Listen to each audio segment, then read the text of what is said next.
네, 안녕하십니까. 유한타 유통 담당자 이진엽입니다. 오늘은 유통업종이 아니라 쇼핑몰 플랫폼 이커머스 업종에 대해서 조금 설명을 드리고자 합니다. 네, 지금부터 진행하겠습니다. 네, 쇼피파이라고 하는 기업을 아실지 모르겠네요. 쇼피파이라고 하면 캐나다 상장되어 있는 주식이고요. 뭐 미국에도 상장이 되어 있는데 북미 시장의 쇼핑몰 플랫폼 사업자입니다. 북미 쇼핑몰 플랫폼이라고 하면 그냥 쉽게 생각해서 우리 인터넷에 보면 자사몰들 있잖아요. 뭐 소호들, 뭐 인터넷 의류 파는 그런 조그만 업체들, 그런 업체들 브랜드몰들을 만들어주는 이커머스 사업자라고 보시면 될 것 같습니다. 쇼피파이가 사실 2015년 5월에 상장을 했는데요. 그때 이후로 주가가 30배 튀었습니다. 그리고 올해 연초 대비해서도 100% 정도 상승을 했고요. PER 50배가 아닙니다. PSR 50배 수준으로 지금 밸류에이션을 부여받고 있는 상황입니다. 그러면 쇼피파이가 무엇 때문에 이렇게 비싼가라는 측면을 조금 점검을 해볼게요. 먼저 쇼피파이 같은 경우에는 북미 이커머스 메가 트렌드의 최대 수혜주라고 할 수 있습니다. 이커머스 플랫폼이라고 하면 여기서 또 용어를 조금 점검하고 넘어가면 우리나라에는 쿠팡, 네이버 이런 사업자들을 이야기하는 거고요. 북미에는 아마존이나 이베이, 뭐 중국에서는 알리바바, 징동닷컴, 일본에는 라쿠텐, 아마존, 야후제팬 등을 이야기하는 겁니다. 아까 말씀드렸던 그 쇼핑몰 요런 애들을 이야기하는 거고요. 네, 그러면 쇼피파이가 이렇게 시장에 각광을 받고 있는 이유가 무엇이냐에 대해서 이야기를 해보면 이커머스의 성장 구도가 기존에는 이커머스 플랫폼 중심들로 성장을 해왔습니다. 이런 부분들이 자사몰로 이동을 하고 있는 구도를 만들어 버렸기 때문입니다. 어찌 보면 당연한 결과인데요. 우리나라 유통시장만 단순히 생각을 해볼게요. 신생 브랜드 업체가 있다라고 하면 초기에는 판매도 중요한데 홍보부터 해야 될 거잖아요. 그 홍보를 하기 위해서 뭐 광고를 할 수도 있고 마케팅을 할 수 있겠지만 유통 채널, 조금 큰 유통 채널에 입점을 해서 납품을 하는 것이 굉장히 중요합니다. 그러면 홍보가 되고 소비자의 인지도가 자연스럽게 높아질 수 있겠죠. 그런 이후에 브랜드 입장에서는 이 유통 채널만 그대로 유지하기는 되게 어려워요. 왜냐하면 여기에 지불해야 되는 판매 수수료가 부담스럽거든요. 그렇기 때문에 유통 채널들은 브랜드 로드샵을 런칭을 하게 됩니다. 이게 똑같은 구조가 이커머스에서도 나타나고 있는 건데 소규모 인터넷 쇼핑몰들이 자신의 브랜드 가치를 높이기 위해서 초기에는 이커머스 플랫폼에 대응을 하는 거예요. 거기다 올려놓고 팔고. 근데 이런 부분들이 점점 더 커지고 덩치가 커지면 자사몰을 직접 구축하는 방식으로 진행을 할 수 있습니다. 이런 부분들은 수수료 부담이라고 말씀드릴 수 있는데 추가적으로 데이터 가치를 더욱 높이는 부분입니다. 왜냐하면 이 인터넷 쇼핑몰들이 이커머스 플랫폼에 입점을 해서 팔게 되면 그 구매 데이터라든지 고객 데이터는 전부 다 이커머스 플랫폼 거예요. 그렇기 때문에 자신들이 조금 더 데이터를 가져오기 위해서 이러한 자사몰들을 적극적으로 활용을 하는 트렌드가 북미에서 나타나고 있다라는 거고요. 그러면서 사실 그러면서 지금 보시면 아마존이나 이베이 같은 대형 이커머스 플랫폼의 MS가 2018년을 정점으로 꺾이기 시작하는데 이 트렌드가 결국 그 자사몰들이 뭔가를 가져가고 있는 트렌드가 아니냐라는 것을 생각해 볼 수 있을 것 같고요. 북미 시장 이커머스 사업자의 시장 점유율만 봐도 쇼피파이가 이베이를 넘어선 것을 확인을 할 수가 있습니다. 얘가 그러니까 굉장히 빠르게 성장을 하고 있다. 이런 메가 트렌드를 타고 라고 봐주시면 될 것 같아요. 그러면 국내에서도 이런 메가 트렌드가 유효한가라는 건데 사실 그렇기는 쉽지 않습니다. 성장 과정의 차이가 있기 때문인데요. 미국 등 타 국가에서는 사실 아마존이나 뭐 중국에서는 알리바바, 뭐 일본에서는 라쿠텐 이런 애들을 중심으로 특정 소수의 이커머스 플랫폼을 중심으로 이커머스가 성장을 해져 왔고 이제 여기서 자사몰이 대두가 되고 있는 상황이라고 봐주시면 돼요. 근데 우리나라 같은 경우에는 워낙 인터넷이 보급이 잘 돼 있고 동대문 사입시장도 잘 되어 있고 그 다음에 택배 같은 경우도 물류 같은 경우도 당일 배송이 되다 보니까 이커머스 플랫폼과 자사몰이 함께 성장을 하는 구조가 됩니다. 자사몰들이 되게 많이 있죠. 뭐 주변에 보시면 많을 거예요. 그런 상황에서 다수의 셀러들을 활용해서 다수의 이커머스 플랫폼이 경쟁하는 구도로 들어가 있어요. 그 얘기인 즉슨 이미 우리는 자사몰이 구축이 완료가 되어 있다. 어느 정도 이 시장이 성숙해 있다라고 이해할 수 있는 부분일 거고요. 이러한 부분들은 카페24와 쇼피파이의 GMV 성장률을 비교해 보면 나타납니다. 쇼피파이 같은 경우에는 미국의 이커머스 성장률을 2배 이상 아웃퍼폼하고 있습니다. 2.5배 가량. 근데 카페24 같은 경우에는 자사몰을 구축하는 플랫폼이죠. 얘도 국내 이커머스 시장 성장률을 그대로 따라가고 있어요. 그렇기 때문에 미국에서는 이미 이제 성장기, 태동기의 자사몰들이 들어왔다라고 하면 우리나라 같은 경우에는 사실 성숙기에 접어들었다. 앞으로도 이 트렌드는 크게 바뀌지 않을 것 같다라고 이야기할 수 있을 것 같습니다. 그러면 메가 트렌드 이거 우리나라 밖에서만 일어나고 있으니 쇼핑몰 플랫폼들 그렇게 매력 없나? 라고 하면 그렇지는 않아요. 제 생각에는 메가 트렌드에 충분히 편승할 수 있는 방향성이 있습니다. 그 방향성이 결국 해외 사업을 진출하는 방식이 될 거예요. 해외 사업 전개하는 방식은 크게 두 가지를 생각해 볼 수 있을 건데, 하나는 쇼핑몰 플랫폼 자체를 해외로 직접 진출시키는 거가 될 거고, 또 하나는 해외 자사몰 구축할 때 브랜드 사업자들을 지원하는 방식이 될 것 같습니다. 해외 진출 같은 경우는 뭐 사실 아까 말씀드렸던 쇼피파이 같은 경우도 계속적으로 해외를 진출하고 있습니다. 그래서 국가별 매출 비중을 보면 미국이 68%, 그 다음에 영국도 진출을 해서 영국이 7%, 뭐 캐나다 6%, 원래 캐나다 본거지니까요. 그리고 호주, 뭐 그 다음에 나머지 국가 15% 이렇게 매출을 일으키고 있는 상황이라고 봐주시면 될 것 같아요. 주로 영어권 국가에 오픈이 되어 있습니다. 우리나라 사업자들도 사실 해외 진출, 플랫폼 진출을 적극적으로 추진을 하고 있는데, 코리아 센터 같은 경우에는 일본의 GMO 인터넷과 함께 GMO 메이크샵을 설립을 했어요. 그래서 메이크샵 재팬이라고 하는 솔루션을 지금 운영 중에 있는데, 사실 일본은 기존에는 이커머스 플랫폼 중심으로 계속 성장을 하다 보니까 사실 이게 좀 정체가 되어 있었죠. 근데 최근에 이런 메가 트렌드가 불다 보니까 얘가 이렇게 성장성이 올라오는 모습을 조금 확인하실 수 있으실 겁니다. 카페24 같은 경우도 2018년에 일본의 쇼핑몰 플랫폼을 런칭을 했고요. 올해 3월에는 베트남 플랫폼을 공식적으로 런칭을 했습니다. 그리고 향후에는 영어권 서비스를 확대를 해 나갈 계획이다 라고 봐주시면 될 것 같아요. 네, 이 그림은 카페24 플랫폼으로 구축되어 있는 일본 쇼핑몰이다 라고 봐주시면 됩니다. 두 번째 방식은 자사몰을 진출을 지원을 하는 건데, 여러 가지 방식이 있을 수 있을 것 같아요. 해외 자사몰들을 직접 구축해준다라는 거. 카페24 같은 경우 이런 부분들은 사실 브랜드 사업자들이 조금 더 가능성이 크고요. 조금 중견기업이라든지 이런 사업자들. 카페24는 현재 해외 자사몰을 SM 엔터테인먼트, 그 다음에 올리브영 같은 사업자들과 글로벌 샵을 구축을 해주었고요. 코리아 센터는 YG 제 플러스의 글로벌 자사몰을 구축, 운영, 대행을 하고 있는 상황이라고 봐주시면 될 것 같습니다. 또 하나는 풀필먼트의 지원인데요. 이 부분은 무슨 말이냐라고 하면, 자사몰을 구축한 사업자들은 몇 가지 어려움이 따를 수밖에 없습니다. 아무래도 해외 사업이란 게 쉽지 않죠. 그중 하나가 물류 서비스일 거예요. 왜냐하면 기존 브랜드 업체들이 자사몰을 기존의 이커머스 플랫폼을 활용을 한다라고 하면 아마존이나 티몰 같은 플랫폼을 주로 활용을 합니다. 얘들의 특징은 B2C 플랫폼인데요. 뭐냐면 B2C 플랫폼이면 물류 서비스 같은 경우는 얘들이 직접 대응을 한다라는 거예요. 그래서 물류 서비스 측면에서 해당 플랫폼이 아마존 물류창고나 티몰 물류창고로 그냥 브랜드 사업자들은 물류를 보내주면 얘들이 알아서 물류를 처리한다라는 겁니다.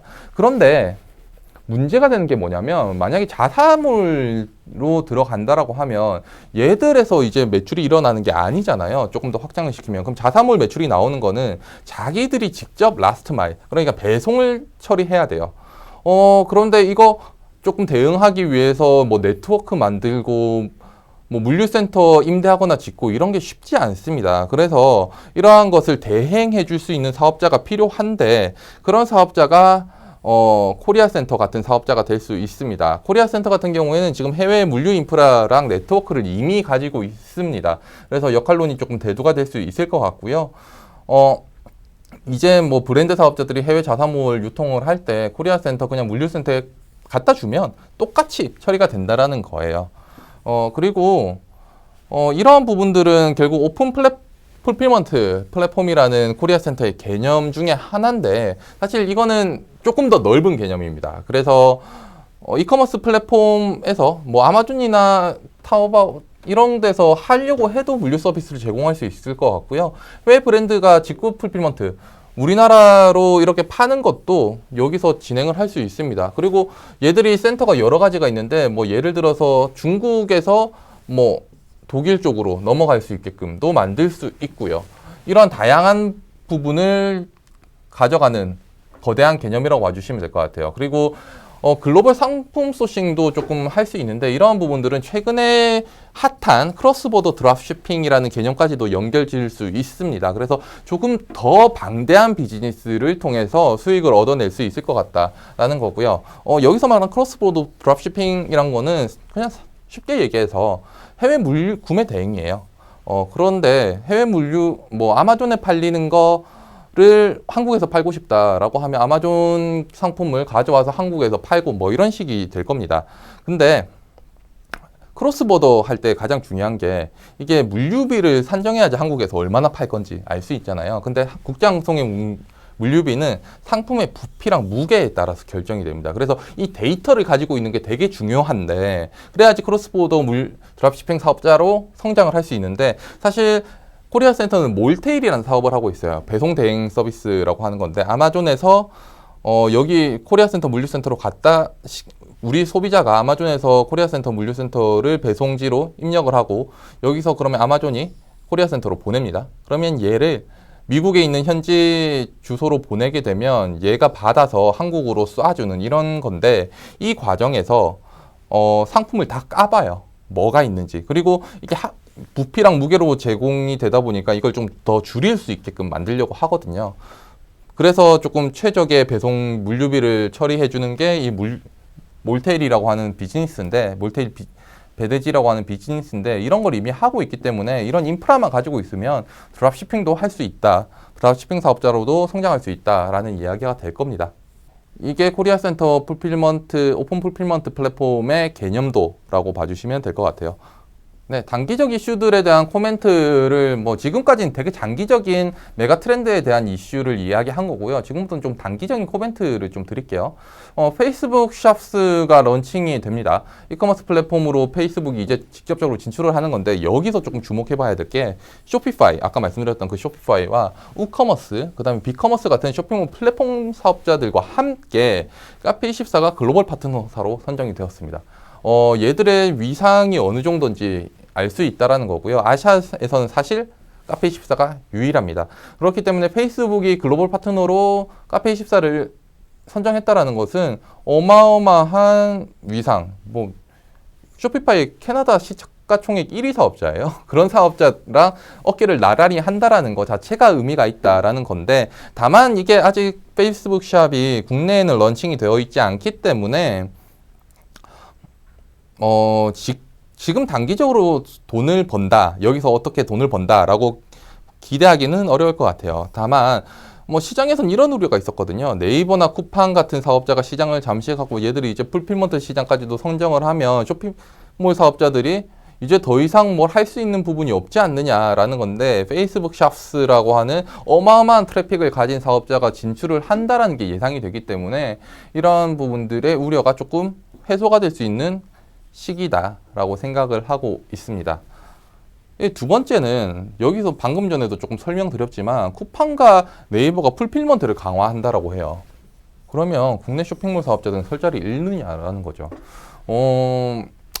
이게 무슨 얘기냐라고 하면 사실 쿠팡이랑 네이버가 워낙 잘하고 있고 나머지 이커머스 플랫폼은 조금 힘이 빠지고 있죠. 오픈마켓이나 이런 부분들.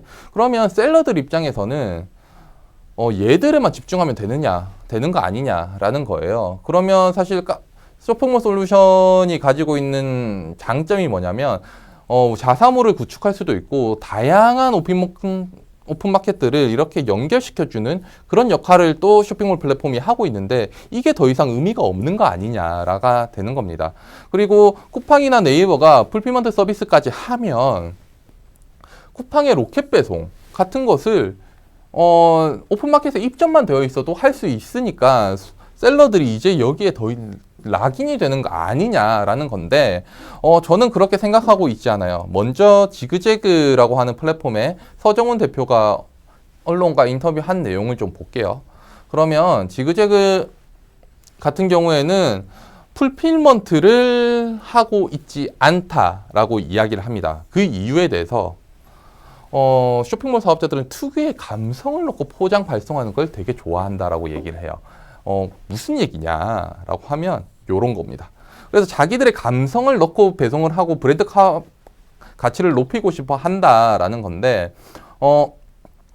그러면 풀필먼트를 하면 어떻게 되느냐? 전부 다 쿠팡 박스에 똑같이 로켓 배송 그 박스 아시죠? 거기에다가 그 똑같이 오게 됩니다. 그러면 이런 것을 쇼핑몰 플랫폼 사업자들은 더 이상 할 수 없게 돼요. 그렇기 때문에 이거는 취사 선택의 문제. 우리는 이런 게 좋다라고 하면 풀필먼트에 굳이 들어갈 필요가 없는 거고, 그래도 매출 잘 나오는 데서 로켓 배송까지 할 수 있다라고 하면 풀필먼트에 들어가는 거기 때문에 이게 원홀 나띵이 아니라는 겁니다. 두 번째는 모든 셀러들이 재고를 보유하고 있지 않아요. 일단 먼저 이거부터 얘기를 좀 드릴게요. 국내 패션 이커머스 사업자들은 재고를 많이 가져가는 구조가 아니에요. 주문이 들어올 때마다 동대문 도매시장 같은 데 가서 그때그때 사입을 해서 발송을 하는 구조이기 때문에 모든 사업자들이 재고를 가지고 있지도 않기 때문에 풀필먼트 서비스 이게 원홀 나띵이다 아니다라는 거고요. 다시 한 번 더 위로 올라가 보면 아까 전에 말씀드렸던 드랍시핑이라는 개념 기억하실지 모르겠습니다. 아까도 말씀드렸지만 이거는 구매 대행 서비스라고 보시면 돼요.